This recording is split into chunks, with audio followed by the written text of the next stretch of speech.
Sustainability or sustainable lifestyle are the buzzwords of today as the world goes towards achieving the Sustainable Development Goals by 2030. India, being a very responsible country now, is planning to achieve it much earlier, and we all have a role to play in that. Now, what I would like to talk to you all about today is basically how sustainability and how environment conservation has become such an important part of me. I think I got influenced by the right kind of people at the right time in my life. My first internship during my law school days, in my very first year, was with this organization called Janit Foundation. And Dr. Anil Rana, the founder of the organization, was actually a visionary who was basically working towards cleaning up of the rivers, working for getting access of clean drinking water to people, and organic farming and whatnot.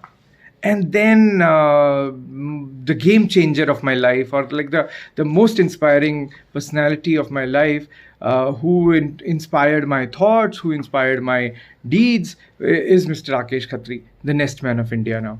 So when I came to work with him in 2009, how he used to interact with the animals, how he used to interact like as if there is nobody or as if there is none which is not his own.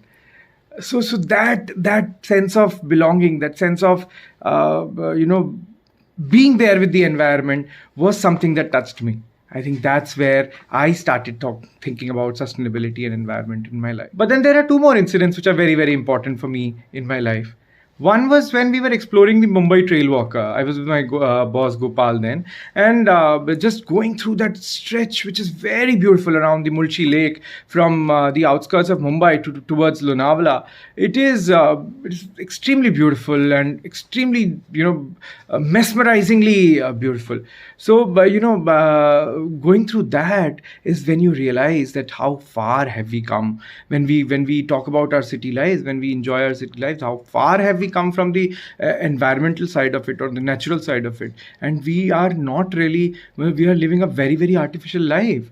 That was the first time when it struck my mind, and that's when I wrote a couple of my very interesting poems also on the subject. Then my second incident was this once when I had gone on a trip to Shimla with a friend, and I was actually sitting after a trek, we were sitting on a hilltop, and suddenly it started snowing. And on one side it was just snow-clad peaks, and on the other side it was all brown and green mountains. And it was so beautiful. The nature in its full form was so beautiful that day I also realized that it could not be just somebody, but it has to be somebody up above there, somebody as big as God, who is running the show so beautifully. So that's my connection to environment and spirituality too.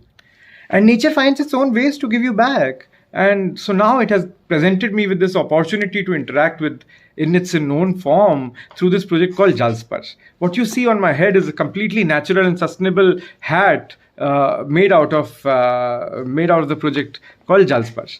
So this project is a livelihood project, and but also solves an environmental problem, because it actually extracts the water hyacinth, which is actually an aquatic weed and disrupts the aquatic ecosystem completely.